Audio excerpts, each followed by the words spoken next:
de novo. Tô saindo da oficina, amor. Da oficina, hein?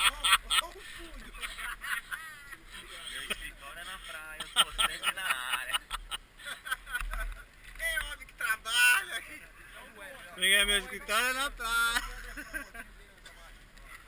Meus irmãos, cadê o pastor?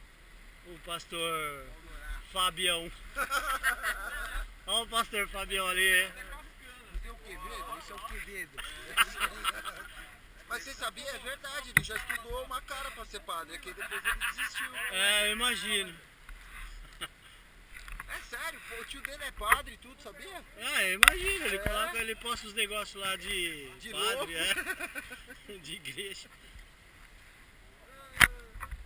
Olha meu carro, ainda vou pegar um desses. Nossa, esse é o 300, né? Esse é bacana.